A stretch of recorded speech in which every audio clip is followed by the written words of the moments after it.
Hello दोस्तों, स्वागत है आपका अपने YouTube चैनल अंबुज पाठशाला में। तो इस वीडियो में हम लोग जैक बोर्ड अर्धवार्षिक परीक्षा 2024 के लिए क्लास 12 का सब्जेक्ट फिजिक्स का वायरल प्रश्न पत्र देखने वाले हैं। और ये हमारा सेट नंबर 1 है। मैंने आपको बताया है कि हर एक सब्जेक्ट के 5 सेट आएंगे। पांचों सेट को आपको कंप्लीट कर लेना है पूरा कॉन्सेप्ट के साथ। हर एक कॉन्सेप्ट आपको याद रहना चाहिए। इतना आप लोग कर लेते हैं तो सारा प्रश्न आपको यहीं से देखने को मिलेगा। ठीक है, तो हर एक सेट को कंप्लीट जरूर कीजिएगा और वीडियो को कंप्लीट देखिएगा। तो चलिए वीडियो को स्टार्ट करते हैं। और वीडियो को स्टार्ट करने से पहले हमारे चैनल पर नए हो तो चैनल को सब्सक्राइब करके जरूर रख लीजिएगा। साथ ही वीडियो को अपने दोस्तों के पास भी शेयर कर दीजिएगा, क्योंकि वीडियो बहुत ही ज़्यादा इंपॉर्टेंट होने वाला है।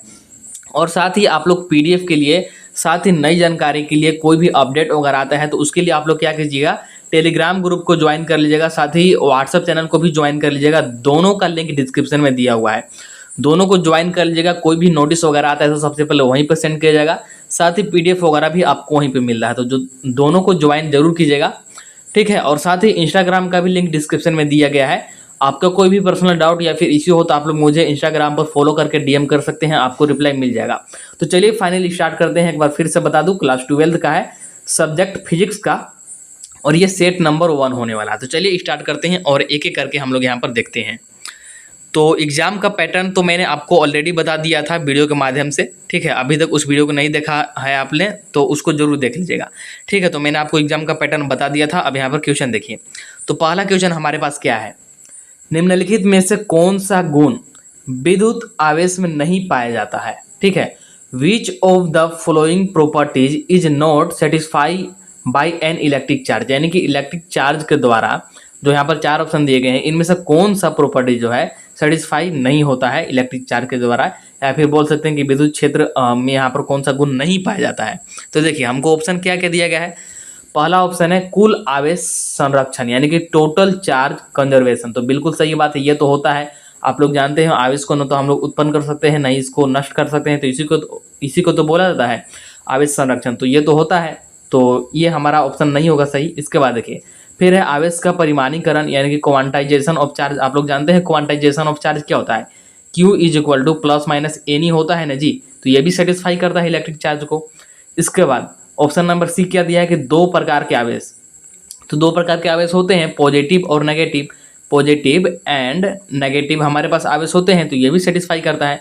मतलब कि ये तीनों तो सेटिस्फाई करते हैं। लेकिन ऑप्शन नंबर डी क्या बोल रहा है, वृत्तीय बल रेखा। तो वृत्तीय बल रेखा के इलेक्ट्रिक चार्ज से कोई लेना देना नहीं है, इसीलिए आपका ऑप्शन नंबर यहाँ पर डी हो जाएगा बिल्कुल सही। क्या हो जाएगा, आपका ऑप्शन नंबर यहाँ पर हो जाएगा डी बिल्कुल करेक्ट। क्या है, वृत्तीय बल रेखा, यानी कि सर्कुलर फोर्स लाइन। ठीक है, ऑप्शन नंबर डी हो जाएगा यहाँ पर करेक्ट आपका फर्स्ट नंबर वाले क्वेश्चन का। और तीनों के तीनों मैंने यहाँ पर ऑप्शन भी एक्सप्लेन कर दिएगा, तो आपको इजीली समझ में भी आ गया होगा। इसके बाद देखिए आगे मूव करते हैं। तो सेकेंड नंबर वाला क्वेश्चन क्या है, निम्नलिखित में से कौन विद्युत क्षेत्र का एसआई मात्रक है। Which one of the following is the SI unit of electric field.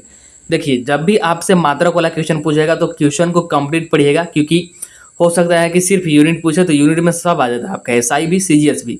लेकिन यहाँ पर स्पेसिफिक इसने डिस्क्राइब कर दिया कि एसआई ही बताना है, तो सिर्फ आपको एसआई ही बताना होगा। ठीक है, तो एसआई यूनिट क्या होता है इलेक्ट्रिक फील्ड का, तो इसका होता है न्यूटन पर कूलम। क्या होता है, न्यूटन पर कूलम। तो ऑप्शन नंबर डी हो जाएगा करेक्ट। अगर इसका हम लोग डायमेंशन देखें तो डायमेंशन क्या आ जाएगा आपका, तो न्यूटन के लिए आ जाएगा mL/T-2। ठीक है, ये आ जाएगा। और कूलम के लिए क्या आ जाएगा, कूलम के लिए हमारे पास आ जाएगा IT। क्या आ जाएगा, IT। जब इसको ऊपर ले जाएगा तो बन जाएगा आपका mL/T-3 और I इनवर्स, यानी कि I-1। ये हो जाएगा आपका इसका डायमेंशन। तो डायमेंशन भी आपको निकालना आना चाहिए। इसके बाद आगे बढ़ते हैं।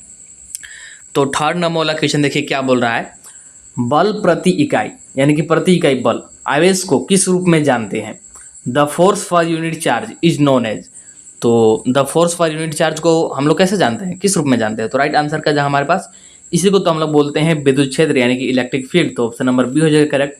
इलेक्ट्रिक फील्ड इसी को तो बोला जाता है, तो ऑप्शन नंबर बी हो जाएगा यहाँ पर बिल्कुल करेक्ट। ठीक है, आगे बढ़ते हैं। जहाँ भी एक्सप्लेन करने की जरूरत होगी मैं यहाँ पर पूरा एक्सप्लेन करूँगा, कहीं भी कोई डाउट नहीं रहेगा।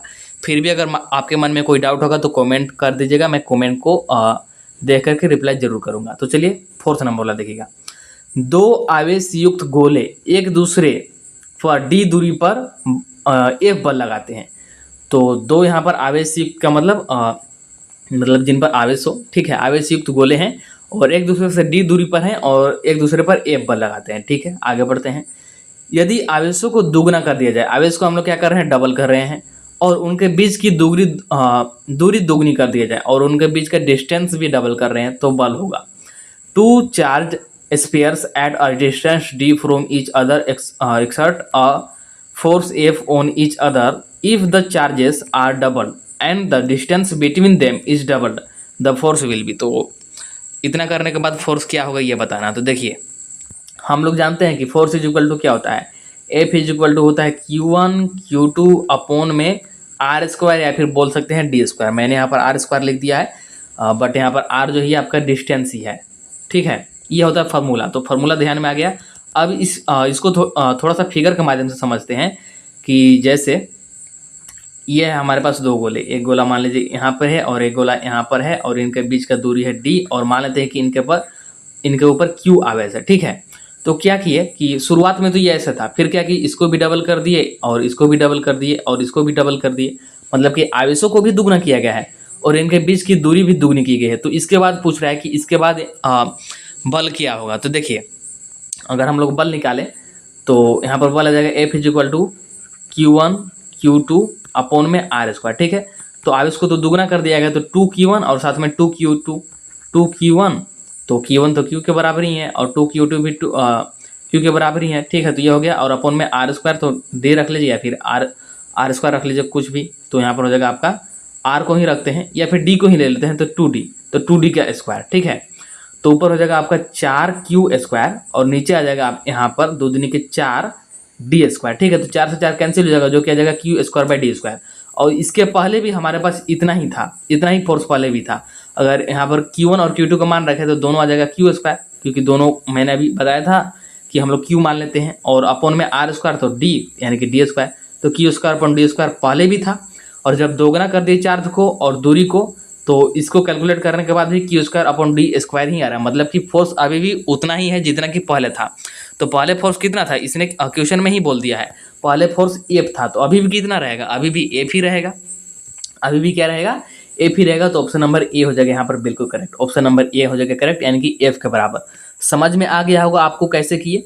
हम लोग मान लिए कि दोनों गोलों पर Q आवेश है, दोनों पर Q और उनके बीच की दूरी को d मान लिए, तो बस इसी से फॉर्मूला में रख के हम लोग निकाल लिए, आपको बिल्कुल समझ में आ गया होगा। इसके बाद 5 नंबर वाला क्वेश्चन देखिए क्या बोल रहा है। गॉस के नियम के लिए उपयोग की जाने वाली सतह कहलाती है the surface considered for Gauss law is called. तो गॉस के नियम के लिए हम लोग कौन सा सरफेस यूज करते हैं, तो गॉसियन सरफेस यूज करते हैं। तो ऑप्शन नंबर सी हो जाएगा करेक्ट, यानी कि गॉसियन सतह।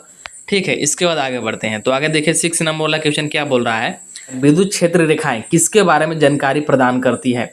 Electric field lines provide information about. तो इलेक्ट्रिक फील्ड लाइंस किसके बारे में इन्फॉर्मेशन प्रोवाइड करती है, ये आपको बताना है। तो ऑप्शन के अकॉर्डिंग चलेंगे। पहला ऑप्शन है विद्युत क्षेत्र की तीव्रता यानी कि इलेक्ट्रिक फील्ड इंटेंसिटी।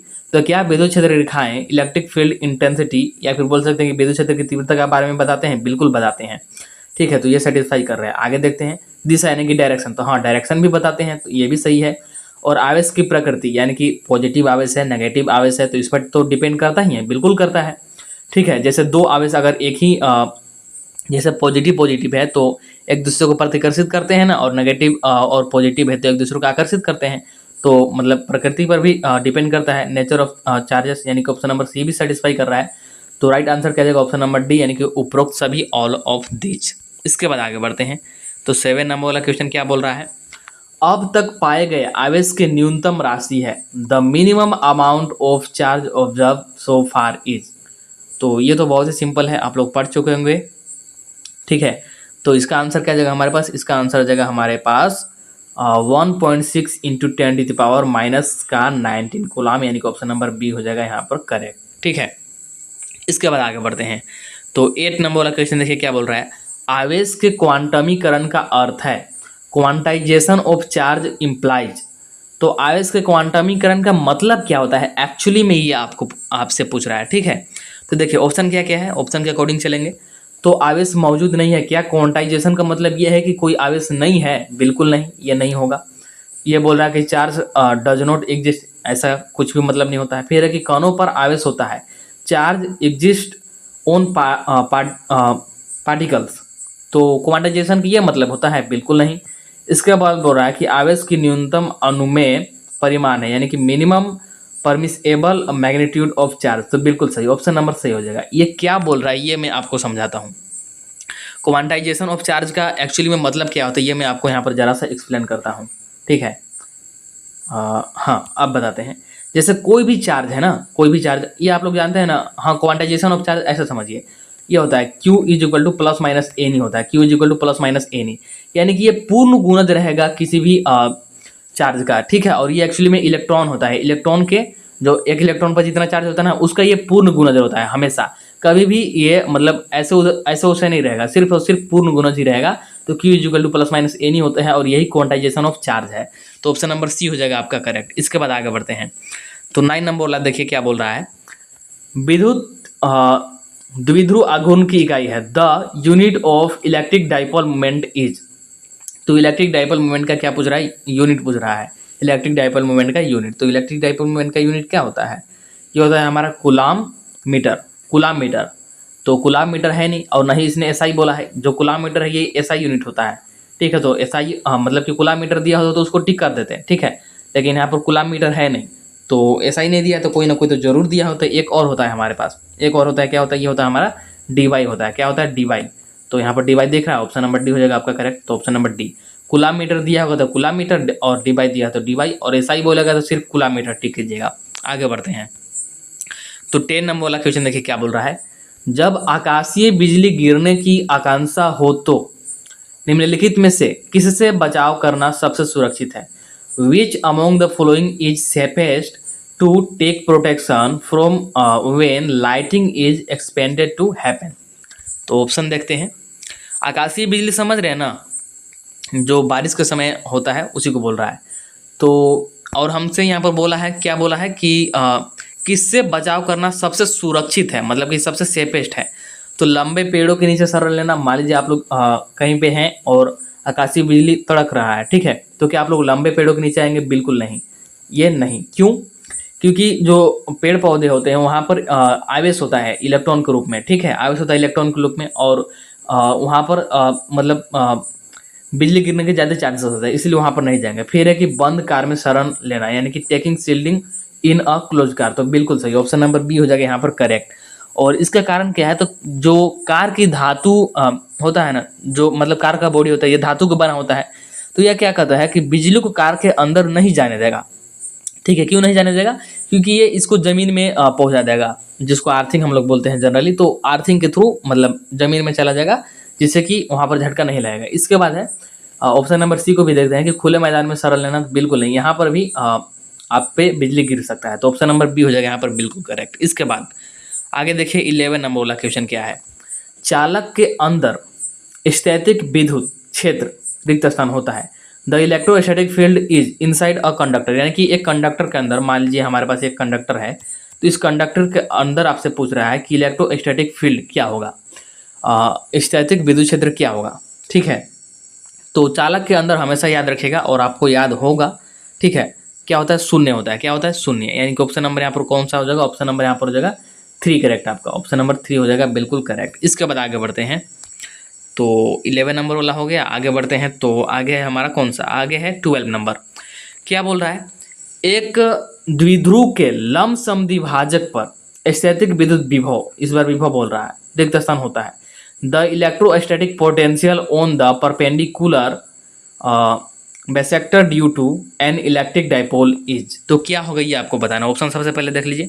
नकारात्मक यानी कि नेगेटिव होगा, फिर 0 होगा, फिर 1 होगा, और फिर है कि इन्फिनाइट यानी कि अनंत होगा। तो सही आंसर की बात करो तो ये होगा आपका 0, शून्य। क्या हो जाएगा? शून्य। यहाँ पर सबसे पहले इसको हाईलाइट कर दूँ। इसके बाद थोड़ा सा इसका रीजन समझिए कि शून्य क्यों होगा। तो समद्विभाजक रेखा जो है ना, इसके प्रत्येक बिंदु पर इसके प्रत्येक बिंदु से दोनों आवेशों की जो दूरी है ना ये समान हो जाती है। क्या हो जाती है? दोनों आवेशों की दूरी समान हो जाती है, और इसी के कारण जो है, इसी के कारण विभव एक दूसरे को क्या कर देते हैं? विभव एक दूसरे को कैंसिल कर देते हैं, ठीक है। तो ये हो जाएगा, इसीलिए यहाँ पर शून्य हो जाएगा। तो ऑप्शन नंबर यहाँ पर बी हो जाएगा करेक्ट। इसके बाद आगे बढ़ते हैं। तो 13 नंबर वाला देखिएगा क्या है। रिक्त स्थान वह प्रक्रिया है जिसमें किसी क्षेत्र को किसी भी विद्युत क्षेत्र से मुक्त किया जा सकता है। Blank is the process in which a region is made free from any electric field. तो ये आपसे पूछ क्या रहा, मतलब कि एक ऐसा प्रक्रिया बताइए, एक ऐसा प्रोसेस बताइए जिसमें विद्युत क्षेत्र से किसी रीजन को क्या किया जा सकता है, किसी क्षेत्र को मुक्त किया जा सके। तो उस प्रोसेस को हम लोग क्या बोलते हैं, उसको हम लोग बोलते हैं इलेक्ट्रोस्टैटिक शील्डिंग बोलते हैं, यानी कि इसको हिंदी में क्या बोलते हैं, विद्युत स्थैतिक परिरक्षण या फिर विद्युत स्थैतिक परिरक्षण, इलेक्ट्रोस्टैटिक शील्डिंग हो जाएगा यहाँ पर सही आंसर। ठीक है, तो ये हो जाएगा आपका। इसमें क्या होता है कि एक ऐसा हमारे पास रीजन होता है, एक ऐसा सेक्टर होता है, एक ऐसा क्षेत्र होता है जिसमें कि क्या होता है, हमारा विद्युत क्षेत्र वो प्रक्रिया जिसमें किसी विद्युत क्षेत्र से मुक्त किया जाता है, उसमें मतलब विद्युत क्षेत्र नहीं बताएगा। ठीक है, आगे बढ़ते हैं। तो ये हो गया आपका 13 नंबर वाला। इसके बाद आगे 14 नंबर वाला क्या बोल रहा है, किसी भी आवेश विन्यास के लिए एक बिंदु से गुजरने वाला समविभव सतह उस बिंदु पर विद्युत क्षेत्र के रिक्त स्थान होती है। For any charge configuration the equipotential surface through a point is blank to an electric field at the point. तो ऑप्शन क्या क्या हमारे पास, परपेंडिकुलर है यानी कि लंबवत, समान है यानी कि नॉर्मल, और दोनों है बोथ ए एंड बी। तो सही आंसर क्या जाएगा, सही आंसर जाएगा हमारे पास समान यानी कि नॉर्मल हो जाएगा इसका सही आंसर। ठीक है, क्या बोला था कि किसी भी आवेश विन्यास के कारण एक बिंदु से गुजरने वाला समविभव सतह उस बिंदु पर विद्युत क्षेत्र के समान होती है। क्या होता है, समान होता है यानी कि इक्वल होता है एक्चुअली। तो ये हो जाएगा आपका सही आंसर, और यहाँ पे ये नॉर्मल नहीं बल्कि ये इक्वल होगा। क्या होगा, इक्वल। ठीक है, आगे बढ़ते हैं। तो आगे देखिए 15 नंबर वाला क्वेश्चन हमारे पास क्या है, समांतर प्लेट संधारित्र की धारिता कैसे बढ़ाई जाए या फिर कैसे बढ़ाया जा सकता है। How to increase the capacity of the parallel plate capacitor. तो पैरेलल प्लेट कैपेसिटर और कैपेसिटी कैसे हम लोग बढ़ा सकते हैं। तो सबसे पहले आंसर देखिए, इसके बाद मैं इसका रीजन भी बताऊंगा कि ऐसा क्यों हुआ। ठीक है, तो अगर इसका आंसर की बात करें तो इसका आंसर जगह हमारे पास क्या बोल रहा है कि प्लेटों के क्षेत्रफल को घटाए, यानी कि घटाकर बिल्कुल नहीं, प्लेटों के क्षेत्रफल को बढ़ाकर हाँ बिल्कुल सही, फिर है कि प्लेटों के बीच की दूरी को बढ़ाकर बिल्कुल नहीं, और फिर है कि उपरोक्त में से कोई नहीं।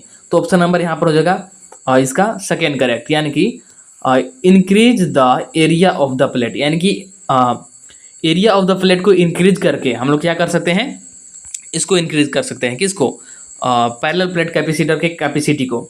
समांतर प्लेट संधारित्र की धारिता को कैसे हम लोग बढ़ा सकते हैं, तो इसका क्षेत्रफल बढ़ा करके। ठीक है, समझिएगा कैसे हुआ ये, इसका कारण क्या है। तो कहाँ पर लिख दूँ, यहीं पर लिख देता हूँ। जो समांतर प्लेट संधारित्र होता है, जो हमारा समांतर प्लेट संधारित्र होता है जिसको हम लोग बोलते हैं पैरेलल प्लेट कैपेसिटर, इसका कैपेसिटी का फॉर्मूला होता है C इज इक्वल टू होता है इप्सिलॉन नॉट A अपॉन में D। इप्सिलॉन नॉट तो कांस्टेंट है और D हमारे यहाँ पर ये डिस्टेंस है, और ये है ये हमारा एरिया है। ठीक है, एरिया है। तो देखिए ये तो बढ़ घट सकता नहीं है, और अगर इसको बढ़ाएंगे तो बढ़ेगा नहीं बल्कि घटेगा। अगर इसको हम लोग बढ़ाएंगे, डिस्टेंस को अगर हम लोग बढ़ाते हैं तो ये तो कैपेसिटी के क्या है, इन्वर्सली प्रोपोर्शनल है, मतलब इसको बढ़ाएंगे तो ये घटेगा, अगर इसको घटाते हैं हम लोग तो बढ़ सकता है, लेकिन घटाने वाला ऑप्शन दिया नहीं हमको, इसलिए इस पर भी डिपेंड नहीं करेगा। अगर इसको हम लोग बढ़ाएंगे तो बढ़ेगा, तो बस इसीलिए यहाँ पर हो गया ऑप्शन नंबर आपका बी करेक्ट, कि प्लेट के क्षेत्रफल को बढ़ाएंगे तो बढ़ेगा, क्योंकि ये डायरेक्टली प्रोपोर्शनल है। ठीक है, डायरेक्टली प्रोपोर्शनल है कैपेसिटी के। और यही अगर रहता कि क्षेत्रफल को घटाने के लिए अगर ऑप्शन रहता तो वैसे भी बढ़ जाता, लेकिन क्षेत्रफल नहीं बल्कि डिस्टेंस को घटाने के लिए यहाँ पर रहता तो वैसे भी आपका बढ़ सकता था। तो ऑप्शन नंबर यहाँ पर होगा बी करेक्ट। आगे बढ़ते हैं। तो 16 नंबर वाला क्वेश्चन देखिए क्या बोल रहा है, किसी बिंदु से अनंत दूरी से आवेश Q को लाने के लिए बाह्य बल द्वारा किया गया कार्य कहलाता है। The work done by the external force in bringing the charge Q from infinity to a point is called as. तो हम लोग इसको क्या बोलते हैं, तो ऑप्शन देखिएगा, ऑप्शन चेक करते हैं। पहला बोल रहा है उस बिंदु पर आवेश Q के कारण विद्युत क्षेत्र यानी कि electric field due to charge Q at that point, नहीं ये तो नहीं हो सकता। फिर कि उस बिंदु पर आवेश Q के कारण विभव ऊर्जा यानी कि potential energy due to charge Q at that point. तो ऑप्शन नंबर बी बिल्कुल सही है। तो ऑप्शन नंबर यहाँ पर जगह बी यहाँ पर करेक्ट। इसके बाद आगे बढ़ते हैं। तो 17 नंबर वाला क्वेश्चन देखिए क्या बोल रहा है, जब वायु को स्थिरांक के वाले डाई इलेक्ट्रिक माध्यम से प्रतिस्थापित किया जाता है तो दूरी से अलग होने वाले दो आवेशों के बीच आकर्षण का अधिकतम बल पूछ रहा है। When air is replaced by a dielectric medium of constant K, the maximum force of attraction between two charges separated by a distance, तो क्या होगा? मैक्सिमम पूछा है ना, मैक्सिमम फोर्स। तो देखिए क्या है कि के गुना बढ़ जाएगा यानी कि इंक्रीजेज के टाइम्स, फिर है कि अपरिवर्तित रहेगा यानी कि रिमेंस अनचेंज, मतलब कोई बदलाव नहीं होगा। फिर है कि के गुना घट जाएगा यानी कि डिक्रीजेज के टाइम्स, और फिर है कि के -1 गुना बढ़ता है। तो सही आंसर की जगह, सही आंसर जगह हमारे पास के गुना बढ़ता है। ठीक है, जितना टाइम उसको इंक्रीज करेंगे उतना ही टाइम इसमें भी इंक्रीज होगा, आई मीन रिप्लेस जितना जिससे करेंगे। तो ऑप्शन नंबर ए हो जाएगा बिल्कुल सही कि के गुना बढ़ता है। इसके बाद आगे आते हैं, तो आगे है हमारा 18 नंबर वाला क्वेश्चन, जो कि क्या बोल रहा है, किसी बिंदु से अनंत दूरी से आवेश Q को लाने के लिए बाह्य बल द्वारा किया गया कार्य कहलाता है। ये क्वेश्चन रिपीट हो गया, आई थिंक सेम क्वेश्चन था, बाह्य बल द्वारा कार्य कहलाता है। हाँ सेम क्वेश्चन है, कोई बात नहीं, ये रिपीट हो गया है तो उसको हम लोग स्किप करते हैं। इसके बाद देखिए 19 नंबर वाला, और 19 नंबर वाला क्वेश्चन देखिए क्या बोल रहा है, 10 सेंटीमीटर त्रिज्या का खोखला धातु का गोला इस प्रकार आवेशित किया जाता है कि इसके पृष्ठ पर विभव 80 वोल्ट हो जाता है, गोले के केंद्र पर विभव होगा। क्या बोल रहा है कि इसके पृष्ठ पर जो वोल्ट है ये 80 है, 80 वोल्ट है। ठीक है, विभव 80 वोल्ट है इसके पृष्ठ पर, तो गोले के केंद्र पर विभव कितना होगा ये आपसे बोल रहा है, और 10 सेंटीमीटर त्रिज्या यहाँ पर दे दिया है। इंग्लिश में एक बार देखते हैं, a hollow metal sphere of radius 10 centimetre is charge such that the potential on its surface becomes 80 volt, the potential at the centre of the sphere is. तो सेंटर पे पूछ रहा है तो क्या होगा? तो देखिए यहाँ पर ऑप्शन क्या क्या है, 80 वोल्ट, फिर है 800 वोल्ट, फिर है 8 वोल्ट, और फिर है 0। तो सही आंसर की बात करें तो 0 हो जाएगा। ऐसा नहीं कि आपको यहाँ पर डाटा दे दिया तो उसको लेकर के सोल्व करने बैठ गए, यहाँ पर थोड़ा सा कॉमन सेंस लगाना है। सबसे पहले आंसर देखिए कि आंसर होगा 0 यानी कि 0। अब ऐसा क्यों होगा इसको समझिएगा। तो क्या बोल रहा है, गोले के केंद्र पर विभव पूछ रहा है ना, गोले के केंद्र पर, तो विद्युत क्षेत्र अंदर 0 होगा। गोले के केंद्र में विद्युत क्षेत्र क्या होगा? 0 होगा। ये हमारे पास गोला है, ये हमारे पास गोला है, और अभी तुरंत मैंने आपको ऊपर क्वेश्चन कराया था कि गोले के अंदर क्या होता है, विद्युत क्षेत्र 0 होता है। विद्युत क्षेत्र जब 0 है तो विभव कैसे होगा? जब विद्युत क्षेत्र ही 0 होगा तो गोले के केंद्र फिर विभव एग्जिस्ट नहीं करेगा, कोई मतलब ही नहीं है, तो इसलिए ये भी आपका 0 हो जाएगा। ठीक है, तो ऑप्शन नंबर इस प्रकार से 4 हो जाएगा करेक्ट। इसके बाद देखिए 20 नंबर वाला क्वेश्चन क्या बोल रहा है, लास्ट वन, ए बी और सी एक समान विद्युत क्षेत्र में 3 बिंदु है। ए बी और सी एक समान विद्युत क्षेत्र, मान लीजिए ये है हमारे पास, ऐसे बनाते हैं, हाँ मान लीजिए ये हमारे पास एक समान विद्युत क्षेत्र है, और इसमें ए बी और सी ये हमारे पास 3 पॉइंट है। क्या बोल रहा है, 3 बिंदु है। तो विद्युत विभव क्या होगा इन पॉइंटों पर, ये आपको बताना है। A B and C are 3 points in a uniform electric field, the electric potential is. तो इलेक्ट्रिक पोटेंशियल पूछ रहा है कि पॉइंटों पर क्या होगा, तो बोल रहा है कि क्या ए पर मैक्सिमम होगा, क्यों होगा, जब एक समान विद्युत क्षेत्र है तो ए पर क्यों होगा मैक्सिमम। फिर होगा कि बी पर भी नहीं होगा, बी पर भी क्यों होगा, जब एक समान विद्युत क्षेत्र उसने बोल दिया तो बी पर भी क्यों होगा, और इसी प्रकार से सी पर भी नहीं होगा। तो सही आंसर रहेगा कि ए बी और सी सभी बिंदुओं पर समान रहेगा, यानी कि same at all 3 points A B and C. तो ऑप्शन नंबर यहाँ पर हो जाएगा आपका 4th करेक्ट। कौन सा ऑप्शन नंबर 4 हो जाएगा करेक्ट? क्यों? क्योंकि यूनिफॉर्म इलेक्ट्रिक फील्ड है, यूनिफॉर्म इलेक्ट्रिक फील्ड है तो अलग अलग क्यों लगेगा, सिंपल पॉइंट है तो एक समान ही लगेगा। तो इस प्रकार से आपका ऑप्शन नंबर यहाँ पर हो जाएगा 4th करेक्ट। तो इस प्रकार से आपका सेट 1 कंप्लीट हो गया। मैंने यहाँ पर फुल एक्सप्लेन किया है, आपको सारा कुछ समझ में आ गया होगा। फिर भी कोई डाउट हुआ होगा तो कमेंट कर सकते हैं, कमेंट का रिप्लाई आपको मिल जाएगा। ठीक है, और चैनल को सब्सक्राइब करके जरूर कीजिएगा, और वीडियो पसंद आया होगा तो वीडियो को लाइक जरूर कीजिएगा, अपने दोस्तों के पास भी शेयर कीजिएगा, और नेक्स्ट सेट का वेट कीजिएगा। नेक्स्ट सेट भी जल्द ही आएगा, सेट 2, और इसी प्रकार से सारे सब्जेक्ट का आएगा। तो चलिए मिलते हैं नेक्स्ट वीडियो में, तब तक के लिए tata bye bye, see you in the next video.